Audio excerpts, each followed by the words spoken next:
Welcome everybody to Legal Tech Talks. My name is Frances Anderson. I'm the Managing Director of Net Law Media. So today we have another exciting panel, and I am delighted to introduce the Innovation Roundtable this time, where it will be looking at, so it's legal innovation, R&D and tech, and it's going to be moderated by the fantastic Rachel Barnes. Now, Rachel is the head of collaborations within the global Ashurst Advanced division. Ashurst Advanced combines new law expertise with a collaborative approach and long-term perspective to solve clients' wider business challenges.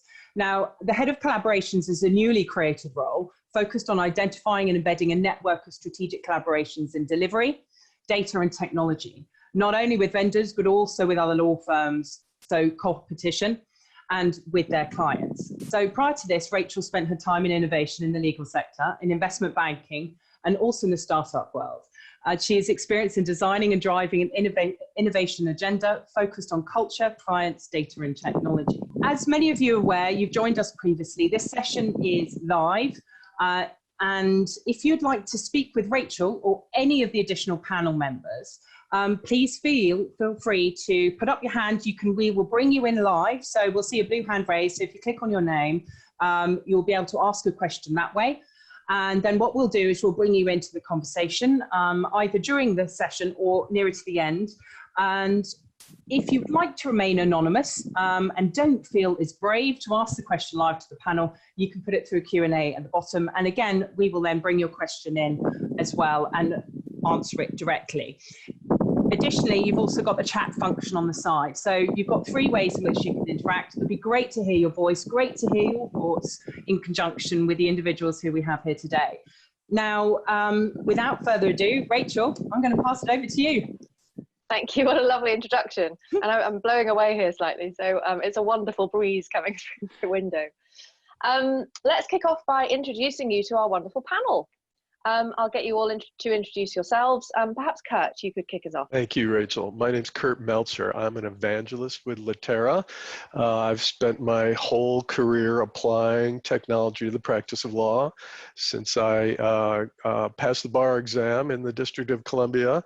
I've been half the time on the vendor side and half the time as CIO of several different law firms, including Oric and Dorsey and Whitney. Thank you. April, over to you. Hi, everyone. My name is April Russo. I am the global lead for Clifford Chance Create and Innovation, which is a research and development function that the firm has set up to facilitate the ideation and execution of those ideas in a collaborative way, leveraging technology, people, and process. My background is as a lawyer. I qualified in Toronto more years ago than I'd like to admit. After practice, I spent some time in a knowledge management function in Canada, and then have worked at several other law firms in the UK in roles across innovation and product development. Lovely. Chris. I'm Chris Bentley. I'm the Managing Director, co-founder of the Legal Innovation Zone, a legal tech incubator in Toronto, Ontario, Canada. I practiced criminal and defense work and labor work for 23 years. I then was elected to the legislature of the province of Ontario, was there in government as a cabinet minister for 10 years, including 4 years as Attorney General. I left there, went to Ryerson to set up a licensing program for lawyers for the Law Society of Ontario.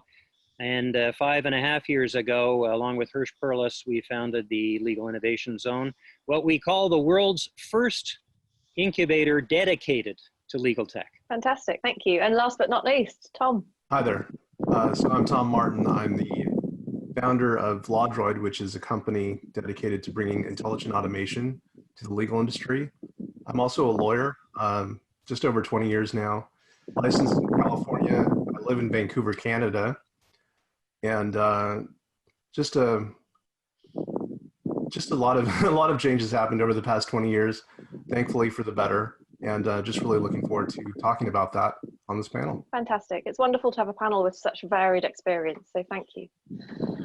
So firstly, just to reiterate what Frances said, we would love this session to be an interactive one. So please do feel free to submit questions or raise your hand. Adding stimulating discussion to the panel topics will really benefit us all. So wow, as you can see from the session topic, there's a huge amount to cover. the importance of R&D for delivery of legal services and driving client innovation, legal sector innovation hubs, new solution offerings, and the challenges and benefits of delivery. Innovation is such a broadly used word now that I think it's losing its meaning and impact. With people more established in innovation roles, I've also seen it as something that's easier to dismiss as someone else is doing it. And as a result, R&D is growing in importance. And here we can really learn from other industries who have had a strong focus and investment, and let me repeat that, investment in R&D for many years. Also ensuring that there's a good spread of initiatives being investigated and developed across the 3 horizons, or across short, medium, and long term is also something to have in mind. The importance of the short-term quick wins is clear, but also to be investigating pipeline projects which will bring disruptive change. This investment is what will really bring or maintain a competitive advantage. So to our topics, let's kick off with R&D itself and the exploration of new problem statements and development of new solutions. Kurt, perhaps you could kick us off with some insight into collaborating on these initiatives with clients, particularly during lockdown. And then April, I'll come to you for the client perspective. So Kurt. Thank you, Rachel. The pandemic has, of course, been very challenging and difficult for people on the personal side and professionally, but there are opportunities that have arisen due to the circumstances that I think will prove beneficial to the profession, hopefully in the long run. So first of all, IT has gained a lot of credibility because they had to turn around very quickly and get people operating from home where they hadn't had that volume of work coming from home before. So they gained tremendous credibility, and the firm has greater trust in IT perhaps than they ever have before. So simultaneously, lawyers have become more self-sufficient because they don't have their administrative assistants and legal assistants to work with them hand to hand as they typically do. So interestingly enough, I hear from a lot of law firms that they're using a lot less paper than they have in the past, and because it's just so inconvenient to print from home. But lawyers have come to realize that there is another way to work, and that you don't need to use paper for all those processes that they've done before. So for example, they've learned, oh, you mean I can mark up PDFs and submit those changes to somebody else to make changes, and they've never been able to do that before, or they haven't done it before, even though the capability has been there. So just that simple thing alone has kind of raised awareness. Then of course, most visibly, literally and figuratively, video has changed the daily practice tremendously, almost overnight.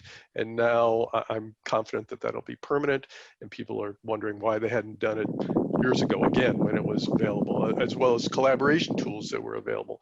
So now that they have their eyes opened up to the possibilities, I believe lawyers are starting to ask for new ways of working that they had not considered before. So it's IT has been in the habit of pushing things and trying to gain adoption, but I think the pulling will now take precedence, and lawyers will be asking for new capabilities that they haven't done before. So I'm optimistic that this will lead to significant advances, as many legal teams will be willing to embrace change and welcome it and apply it to their practice. Thank you.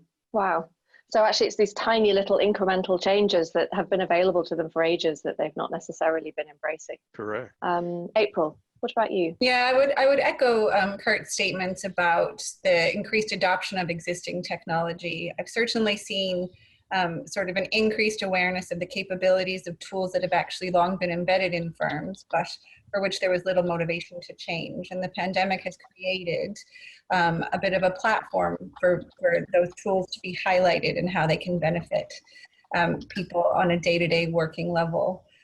Unfortunately, I mean, I would suggest that R&D itself hasn't necessarily benefited from, the pandemic. I think that people are still considering their solutions in a very short-term way. So they're not considering the longer-term horizon about fundamental disruptions to the way that we work. While we are leveraging technology in ways that most of us, I would say, on this panel have been using for a much longer time than some of our internal stakeholders have been, they are now just kind of coming to the place where we were hoping to get them several years ago. And it is a continued challenge to try to get them to think differently and to see how things like a pandemic can really disrupt the way that we work, and that we should be not reacting, but we should be proactive and looking for ways in which we can sort of, be prepared in advance, or recognize where we have gaps today that we should be changing. But because of the implications of an economic recession and, a pandemic, not a lot of people are really willing to think about what they consider an investment in research and development, and those conversations, have to keep going. And I think perhaps once things settle a little bit more, people will realize the importance of that investment. Okay, so really this isn't at the moment about R&D, it's about current tools that are available and actually just getting the adoption. Yeah. Well, I guess that's progress anyway, just on its own, isn't it? Okay, so I don't think there are any questions as yet. So do feel free to ask questions as we are moving along. Let's talk a little bit about client needs. Kurt, what are you hearing from clients, and do you anticipate any changes to their needs? So I think that there is good news here in terms of clients. So as April had said, in a risky environment, fewer people are willing to take on additional risks, and the R&D will suffer. I completely agree with April. But they will embrace proven solutions that they might not have considered prior to the pandemic. So, for example, once the pandemic hit, we found that our clients were sending couriers around to people's homes to get signatures to close transactions. And that just didn't seem right when we knew that there was another way to go about that. So we have a transaction management tool, and we decided to give it to customers free for 6 months to help get through the pandemic. And honestly, we thought there maybe be 10 or 12 firms that would sign up. So we had over 120 firms. So clearly the need was there. And those teams have been getting up and running. They're able to do electronic signatures now. They don't have to send couriers around, and it helps manage the whole closing process, making it, again, less paper intensive than it has been in the past. So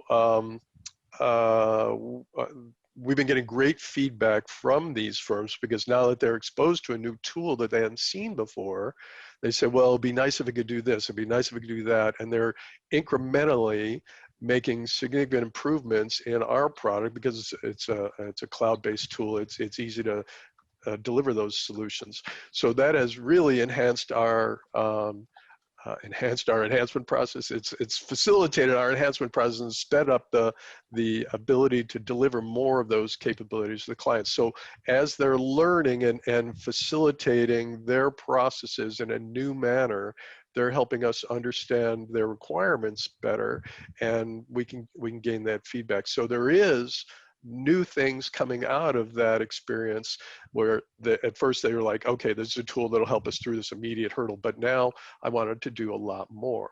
So that has been, again, as I mentioned earlier, this push and pull scenario is enhanced because they're getting greater exposure, greater comfort level with these new tools, and they're willing to push us to help them deliver the legal services in an even more efficient manner than they have before. It's amazing, isn't it? Just testing tools, which, for us, we've been using for ages, is giving them the inspiration to think about what else they could use. Yeah, and actually, that's all we've been wanting for ages. And it's finally happening. I'm a massive fan of, if we're in a situation of huge change, let's just see how much more change we can stuff in it. I agree. Tom, what do you think? Well, of course, addressing the needs of clients and adjusting to this new normal of physical distancing is key, and it's a big change. And so we've actually seen with a lot of clients, there's been like a massive increase in customer service interactions. So we provide ways of automating that interaction, and that way they could provide immediate response to their customers, and at the same time relieve the burden on our clients of having to deal with, you know, the same questions being asked over and over again. And so that's definitely become a new area of focus that has been welcome by a lot of our clients to automate that. And so, you know, we try to provide an easy on-ramp for clients to use our services through promotions, similar to what Kurt mentioned. At the beginning of the lockdown, we had a 6-month promotion, free trial. And I didn't expect that it would take the full 6 months that we'd still be here in, you know, experiencing this with COVID. But it's allowed, I think, our clients to experiment with this and see the real results and metrics from using it. And are you also finding, Tom, that once they've tested something like this, they're coming back with new needs, new wants, new ideas? Definitely. I mean, that's what we look forward to. I think any vendor does, is that engagement with what you've created, because you can only learn more from them and ways of improving it to make it actually useful, which is the goal, of course. Moving on to delivery, perhaps Tom, again, could you share your thoughts around delivery with us? You know, what are the challenges and have they changed under the recent circumstances? Yeah, sure. You know, getting past the initial excitement and marketing effort to actual usage and change, you know, that always remains a challenge. You know, necessity is the mother of invention, but it's also the mother of adoption. So I think that, you know, with these changes now with COVID, it has actually helped us incredibly with pushing adoption and not necessarily having to push it as much. We try to cut against that natural tendency by involving the client at every step that we can, from planning and the concept stage to iteration to making it better, and then ongoing workshops to, you know, include the client in actually using it and then seeing the benefits from it. So that's a bit of the change that we've seen in terms of delivery and adoption. You mean you're involving the client more now than you used to? Yeah. You know, in the past, it's been a bit of a set it and forget it mentality from clients in terms of what they would expect us to do for them. But I think involving them along the way definitely engages them more and gives them more ownership and feeling of wanting to use what they've created. So it's interesting, all of this talk of innovation at the moment, it doesn't really fall into R&D, does it? It's all current tools and products, either that are already embedded in the organizations and just need using, or that are out there and now it's perfect timing to adopt. Perhaps Chris, if we talk a little bit about the innovation hubs, that might bring us onto a little bit more of the R&D side of things. And guys, I did warn you we have a lot to get through, so I'm afraid we're sort of rushing through different topics, but there's lots of room for questions. So let's move on to the legal innovation hubs. So Chris and April, it would be great to get your insights here. Perhaps you could share your views on the impact of these innovation hubs for legal, and also whether they should even be focused on legal, you know, or broader, perhaps professional services wide. Chris, perhaps you could kick us off. Well, thank you very much. Interesting discussion so far, and I agree with all the speakers and the approach. You know, the innovation hubs are really there to provoke, disturb, challenge, confront the established order. I mean, innovation is change. It's not meant to be incremental. And I think what we have tended to do too often is think about innovation as incremental change. Our focus at LIZ, the Legal Innovation Zone, is building better legal solutions for consumers. And consumers, by and large, don't care who's providing it. They just want what they want in the way they want it at the price they're prepared to pay. Our focus has been on legal, but make no mistake, that doesn't mean through the eyes of lawyers alone. We have firms with multidisciplinary teams. We challenge the ideas with views from outside. It is often the view from the outside that will enable a professional to see things in a different way. And I think, one of the things that's going to happen as a result of the pandemic is all the old questions that got in the way. Can you ever have a meeting by Zoom? Could you ever do a matter, a discovery, a trial by Zoom? Can you electronically sign anything? Can you have any service in the cloud even? The 10-year fight in North America in many ways. Those questions are gone now. They're gone, whether it's through necessity or by choice, it really doesn't matter. Now we can get on to the real issues about how do consumers want to receive their services, what tools can be used to meet the need, and what's the role of the professional in meeting it. That's the core of R&D, meeting the need of your customer, not just your existing customer, but the one you should have or the one you want to have. And I think that's the role that innovation hubs, however they're cast, everyone's got a different character. Some are aligned with outfits, with firms, with law firms. Some are aligned with outfits that aren't law firms. Some, like ours, are just housed at a university and we take all comers, not just students. In fact, we don't have any firm that is student-led.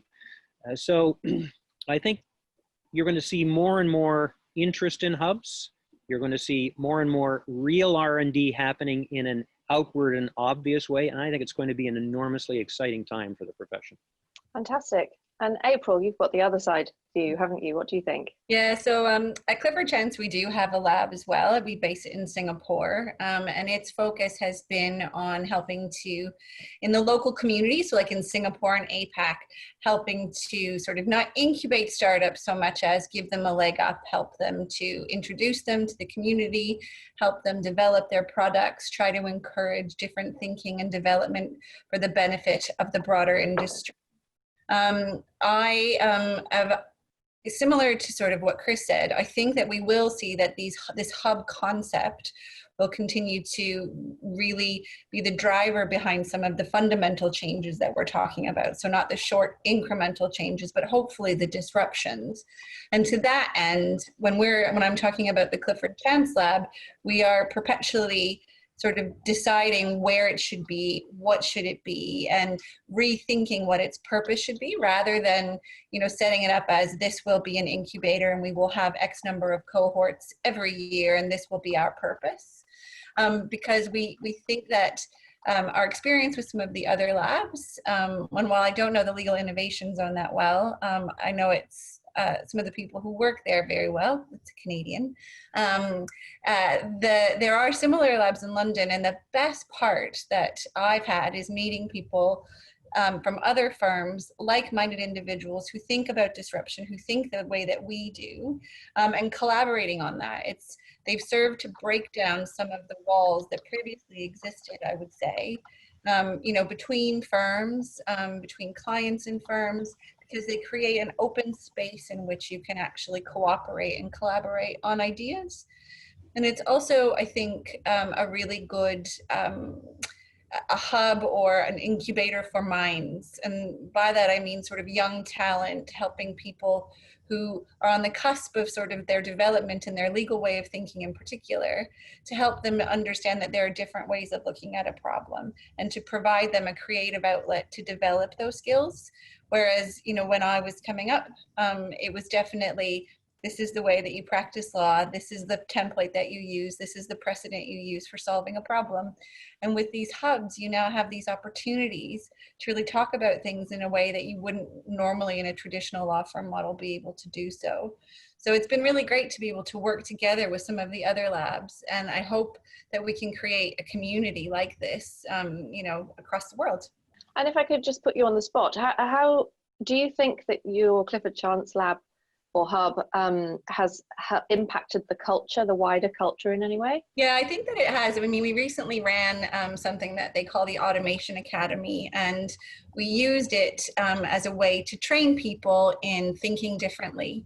And so there was associates, there was trainees, and there was partners all involved. And they built chatbots, each of them. They had an idea, they thought about the solution, and they created a chatbot to answer that solution.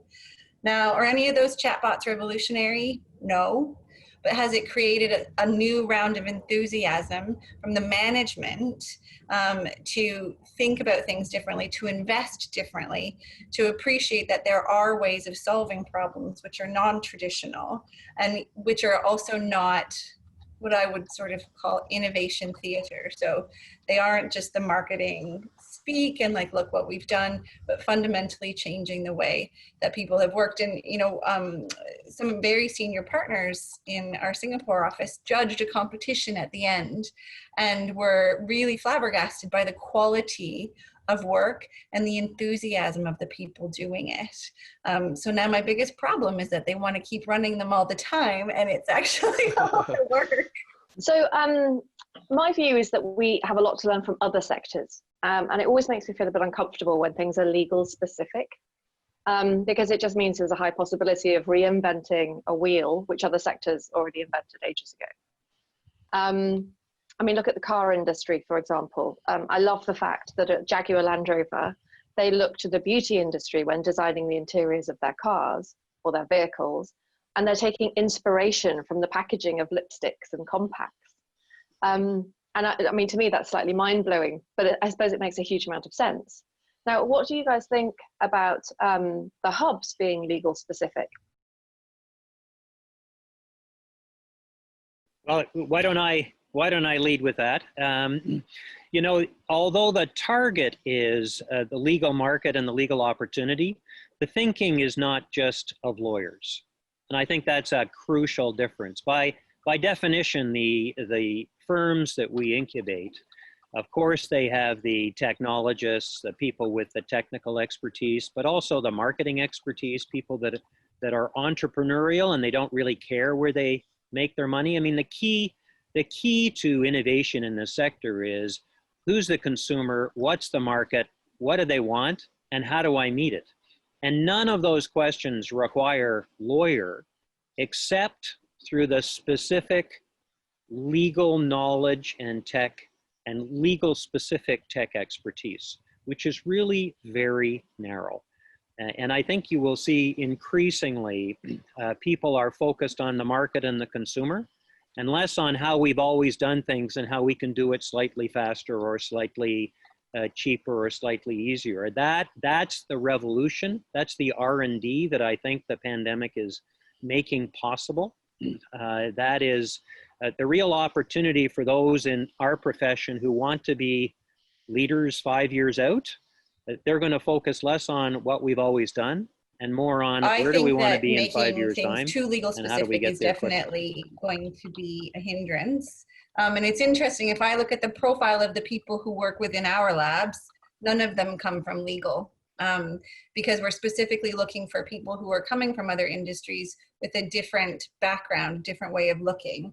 And, a really good example of that is we were looking at a tool that we were helping to develop, and we compared it to Tiffany's and the feeling that you get when you open the blue box with the ribbon, and how, clients of a firm still, we are packaging something, it's a service to them. How do we deliver it in a way that makes them feel, there's something inexplicable about that blue Tiffany box that, you want to have it even though it costs more money. So how do we, and it's taking those kinds of lessons from other industries and bringing them into legal, I think is the only way that we're going to start to actually see any disruption. And the closer we keep the labs focused just on legal, the less likely we are to make real change. And instead, we'll probably just keep doing the same thing over and over. In the States, one of our states is Missouri, and their saying is "show me." So I'm fond of saying that every lawyer is from Missouri.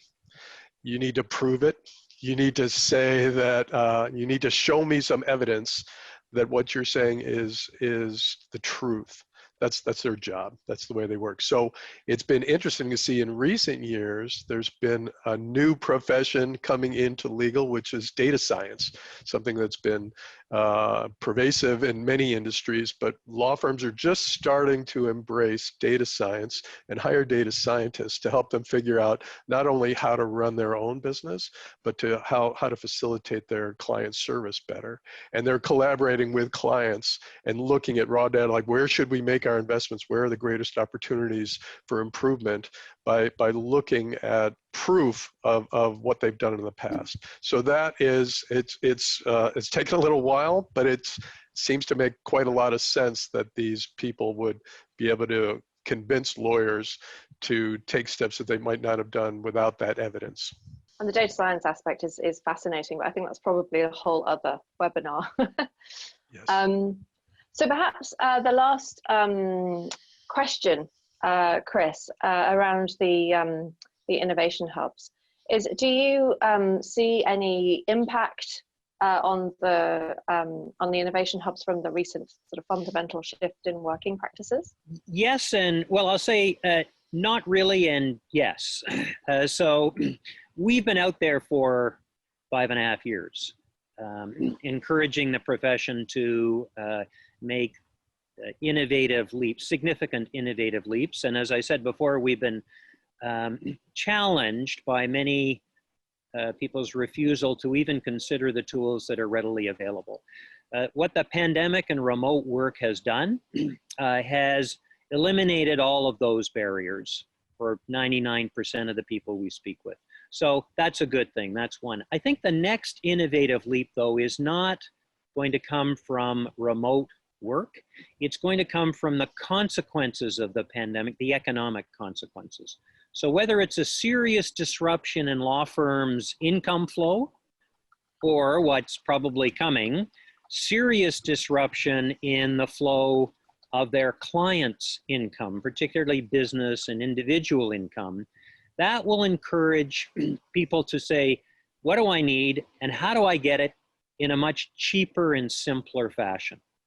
And innovation is the only approach, significant innovation is the only approach that can deliver that. So I think there will be a much more focus on R&D in the true sense of the word, R&D that's going to make significant leaps, tools or approaches, and it doesn't just have to be technology, that are going to allow people, lawyers, professionals, or entrepreneurs to deliver what consumers want, individuals, businesses, in a much simpler way, and of course, electronically.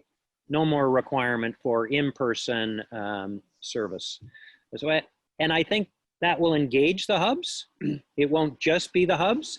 And as we've heard from April, the hubs can be standalone like ours, or they can be part of a firm, or they can be collaborating with a number of different firms. It'll be interesting to see how the evolution of the hubs proceeds over the next few years, but it's certainly going to be an exciting time. Interesting, because it's just, I feel like it's hard enough to get investment for R&D in good times. So with economic downturn, you know, with a much more difficult environment, I don't know whether our leaders necessarily all have, you know, that open-mindedness to think, actually, in bad times, you need to invest. So could I add this, though? Following your question before, should the hubs just be legal?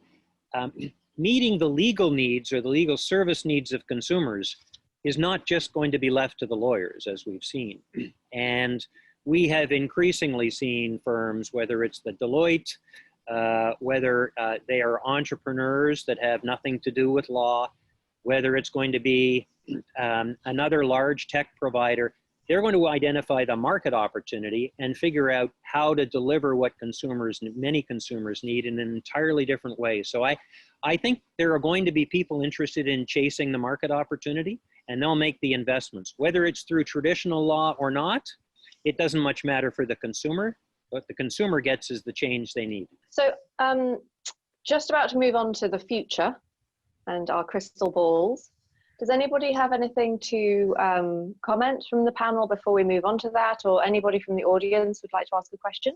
Let me just say that driving innovation, even under challenging times, is going to come from the client requesting that from the lawyers. That's what always makes the difference. And so that's where law firms make their investment. If a client says jump, the law firm says how high.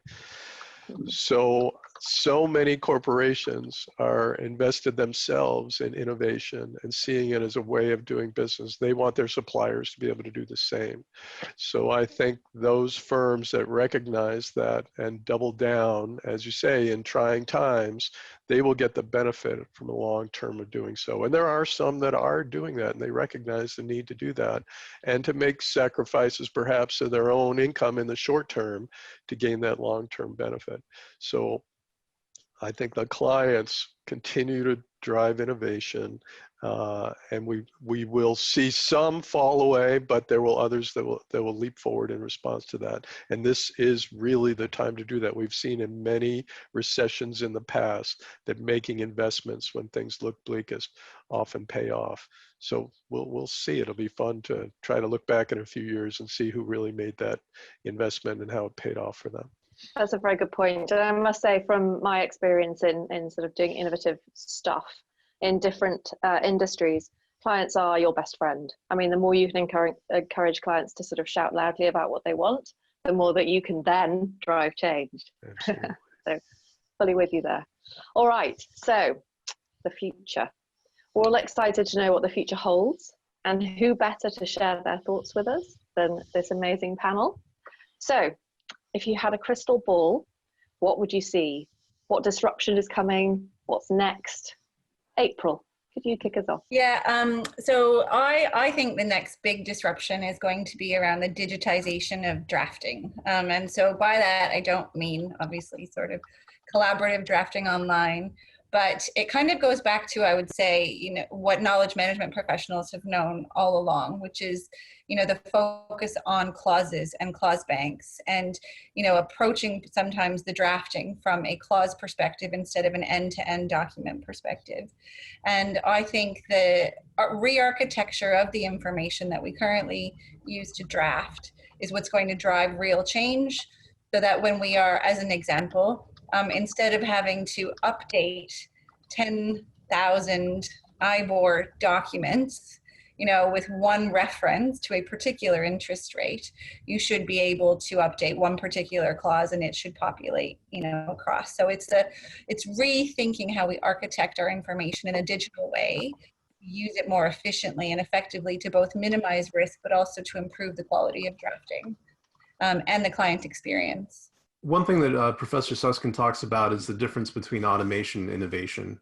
And I think that currently, you know, the trend is naturally to automate what we're already doing and just to make it, you know, faster, a faster horse, right? But the challenge is innovation. And in terms of innovation, I think that, as you mentioned at the top of this, it gets a bit of a bad rap. And I think it's a fundamental misunderstanding of innovation. Like, people look at it as a magic bullet. They look at it as a quick fix rather than a mindset. And it's that mindset change that needs to happen, I think is starting to happen with this. As far as, you know, what is on the horizon, I think that in my field, intelligent automation, conversational interfaces, one of the big new things is GPT-3. We've done a lot with natural language processing on the front end, like on the input side, where somebody says something and we try to recognize what they're saying and then match it with an intent. Well, GPT-3 now brings that to the output side so that we could use artificial intelligence to create responses that, you know, it learns based on prior input. So I think that's going to be a huge change in terms of making the output, the responses, for example, in a customer service automation, much more natural feeling to the user. And again, I just want to put a big asterisk and footnote here. It's not going to be perfect. It's not going to change everything. It will not be having a conversation with a human being, but it is a great advance over what we've had prior. Well, April just kind of took the words right out of my mouth. But I'll add a few more because that's what I do. I couldn't agree with her more about the transformation of the drafting process and what we're calling smart documents. Not just us, but many people are addressing it as smart documents. And this is just a piece of the greater digital transformation of the entire practice. So clients are heavily involved in digital transformation processes across their entire organization, and the general counsel's office is just a piece of that. And they're struggling with some of those abilities to innovate and counting on their outside counsel to assist in the process in many cases. But law firms we're seeing are willing to make those investments, particularly in the drafting process, because we've joked about it for years that lawyers are just a collection of guilds, right? And it's always bespoke and everything is wonderful and perfect. And this is the greatest pearl of wisdom that mankind has ever written with this non-disclosure agreement. So we all know better than that. And there's very little that's actually completely new and without precedent within the practice, particularly in larger firms with broad practices and broad geographic areas. They've got a lot of content already on point in many situations that repeat themselves. And clients hire them for that person, like, well, you must have already done this. But surprisingly, in many cases, they don't leverage that prior work experience to deliver final work product in an efficient manner. So we are working along those lines, as April suggested, to facilitate the reuse of a clause in the proper situation. And it's really just another variable in a document that should be able to be replaced as is appropriate under the circumstances. So that involves not just editing the document, but reaching out across the organization and finding those clauses that would most appropriately fit the situation at hand and leveraging that forward. Now, at the same time, it's a mentoring tool for perhaps newer lawyers who aren't familiar with the content and the circumstances at which they're working, and they can rely on that which has been done either within their organization, or if you link it out to third-party services that provide content, they can learn from that as well. So that's a very big change in the way that most documents are drafted. Most people will say, well, let's find something similar, and then we'll do a search and replace for all the, the names and the dates and the dollar amounts and so on and so forth. That's a very inefficient way to do it, and it's fraught with challenges and quality control issues. So creating a smart document that just looks for the appropriate clauses under the appropriate circumstances, I think that'll be a huge way for both transactional and litigation practices. And litigators are always more reluctant to say that their work has been done before, but it mostly has. That I think will make a huge difference. And all of that, simplifying the process and making routine chores of drafting documents, doing those at the push of a button as opposed to taking hours and hours to do that, that will also drive us towards the paperless office. So I'm a real optimist. When I started in this profession more than 30 years ago, people were talking about the paperless office. I think we might actually get closer to it now. And while we'll never eliminate paper, we'll use quite a lot less. So that's my crystal ball, very optimistic view of the world. And I'm glad April proved the point for me. Thank you. Gosh, those are all fantastic ideas. And you can see how you could take any one of those ideas and start building a consumer-first, consumer Home Depot of legal services approach to law. But I'm going to take a slightly different tack to your question and talk about the drivers of change. I think the first driver of change I would identify is in Utah. And although in England and Wales you have a very deregulated legal structure, in the United States and Canada, We have a very restrictive approach to the delivery of legal services, lawyers only.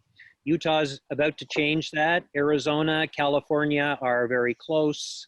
As soon as one state in the United States, the world's largest legal market, does it, it is going to unleash a huge amount of opportunity because although the states are each distinct, there are no real borders to digital. And I think that'll create a huge market opportunity. The second driver of change, I would say, is the result of the pandemic. The courts in Canada and in the states that I have heard of, Kurt would know better, have been either closed or close to closed. Backlogs and delays that were very serious before are going to be even more serious. And there is little prospect that even Zoom-assisted approaches are going to deal with the needs of people and businesses. So what's going to happen? Online dispute resolution of various forms. It might not initially involve the ultimate decision maker because people love their judges, but everything up to the ultimate decision that can be done by some digital device, whether it's AI assisted or otherwise, is going to be in high demand. I suspect that's going to be a key driver over the next little while. And I'd say the third driver, and then I'll add one little tag at the end of the third driver. The third driver is going to be the change in legal education. People have traditionally paid a lot of money for the journey to become a lawyer. And it's becoming clear, and the pandemic has sharpened the edge of this, that it's not simply what you've traditionally learned in law school that's going to give you a great future. And that certainly alternate legal service providers, as we still call them, but also traditional law firms are going to be looking for different talents. And law school gives you one line of talent, but it doesn't give you the others. Diversity of skill set, diversity of groups, working in teams, understanding the world beyond law, all of this is going to filter back into law school. And if you combine a different view of the incoming lawyers with a deregulated structure, with a court system that we have relied on that is not going to be able in a very obvious way to meet the needs of those who desperately need it, I think you have a very delicious melting pot of opportunity for those who are interested in innovation, real change. And one little footnote, a little while ago, Amazon built an internal legal review department to take a look at the patents and to help protect the patents of its vendors. And it was a little quiet announcement, and it was all internal, and really, it had nothing to do with the external world, except when Amazon does something, it has everything to do with the external world. I think we're going to see one of the big, you want a crystal ball? Within 2 years, one of the big tech monsters are moving into legal in a very big way. There you go. There's my crystal ball. Yeah, that wouldn't surprise me at all. Well, my view is similar to Tom's in that mindset change is needed. And for me, it's all about the culture. And I think if we can really create in organizations, and not just legal organizations, but much broader, if we can create that culture of curiosity, so not using the word innovation, but curiosity, to get people to actually investigate what's out there, what they could use, how it would help them, and then just start to inspire themselves and inspire others. And we've seen it on a micro level during the pandemic. And what I would love is for that culture of curiosity to then start creating real ecosystems. So real places that people can go together with co-opetition, with vendors, with clients, and come together to solve non-proprietary problems. I mean, my role is head of collaboration, so you can tell that I'm passionate about things to do with collaboration. But that's what I see the future as being, and I would love to be a part of establishing something like that, something where people really, something virtual where you could put forward a a challenge, and just loads of people, all open source, lots of people could come together and help solve it. I would love that. Brilliant. So looking at the time, we have 10 minutes left. Do we have any questions? No, we don't. So before I do closing remarks, would anybody like to say anything further, or would any of the audience like to put their hand up, be brave, or ask a question? Nope. Okay, super. Well, look, we've had a fantastic time, and there's been some really interesting discussion here. Takeaways from me, firstly, that even though there's quite a lot of short-term change that's happening at the moment, and it's quite intense change due to the pandemic, it isn't necessarily really innovation. I mean, it's not, you know, new things that are being developed. It's just current tools which are being used, and that's a fantastic thing. So, you know, good stuff. It's a silver lining to the cloud, which is COVID. But it's not R&D. It's not real innovation. But at least it's helping people on that journey, inspiring them, getting them to understand that actually change isn't as scary as they think it might be, and that they can do it if they have to. And it also inspires them to look for new opportunities. And then it sounds like the hubs, from what you're all saying, that the hubs, the innovation hubs, are a real potential, not only for the R&D part, for bringing challenges and bringing multidisciplinary and diverse teams to help solve them, but also to help with culture change in organizations that are partnering with them. And I've certainly seen that with one of the banks that have set up a sort of a legal startup hub, and how much that is sort of forcing almost collaboration between law firms and vendors and clients around different topics. And I think I think they're ahead of the game on that. I think it's fantastic. And then the future, lovely. So the future is partly to do with sort of a culture change, and I love the sort of automation versus innovation, Tom. And then of course, partly to do with the digitalization of legal processes, and very much supported by those drivers that you went through, Chris. So thank you for that. Did I miss anything? Francis? No, I think you didn't. I think one of the big things though is education. I agree with Chris. There is massive change about to happen with that. And I think I think the upskilling of people now, the changing roles which are coming through, you know, we've got a generation right now who is quite fearful, I think, with what's happening in the market. But God, are they skillful in ways we never have been? You know, look at how many gadgets they have. I mean, I'm quite frightened about it. My daughter can do things to my telephone, which I can't. She's 6. So, you know, and so I think, you know, the future is bright where the legal sector is. And I think all of you have sort of mentioned some really interesting things. And GPT-3, for example, gosh, that's an interesting one, isn't it? And quantum, but you know, that's further down the line. I'm actually quite delighted to see how law firms are embracing the stuff you guys have been talking about for years, all of a sudden in about 5 months. So, which has been quite phenomenal if we look at it. So, you know, and thank you for being so candid in your thoughts. So Rachel, brilliant moderation. So it's fantastic. So thank you. And Kurt, April, Chris, Tom, it's always a pleasure having all of you involved in this and sharing your thoughts. And I've got a quick question from Rachel. So I'm throwing it back at you, Rachel, here. So this is from Andre. You're just coming in. You're coming in the last minute, but that's fine. We can deal with that. So what is the rationale for predicting the collaboration will become the norm? When there be more competition from clients and money, so that things like open source solutions are unlikely? Well, that's a great question. And it's one that I guess get asked quite a lot. And I think that there are enough non-proprietary things to collaborate on to keep us all busy for a long time. I'm not suggesting that we collaborate on proprietary stuff, absolutely not. But there are so many things. For example, I've been running a collaboration of 6 law firms for the past 12 months on an arbitration platform. You know, and that's the most amazing opportunity. It's not something any of us could solve individually. It had to be neutral. And so we came together to say, well, what do we think? You know, we mapped the process of arbitration.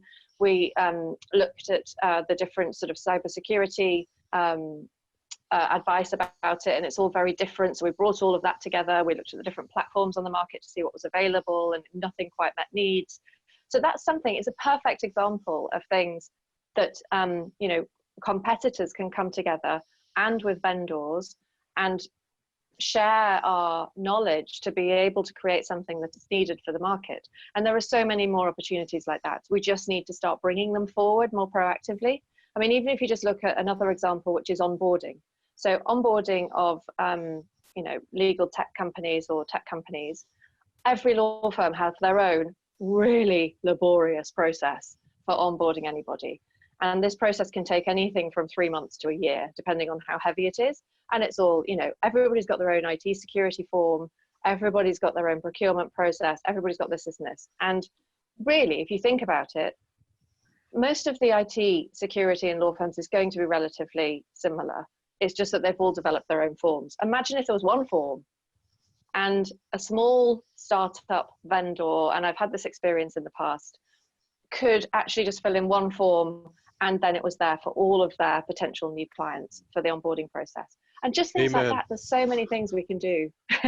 So do you have any thoughts on that, Chris, or the question on collaboration? Do you think it could become the new norm? Well, I think collaboration is an essential part of progress, and law firms are going to find ways to collaborate like they haven't before, out of necessity, because individually a lot of law firms don't have the clout of many of the alternate legal service providers or the entrepreneurial outfits out there that are going to identify market opportunities.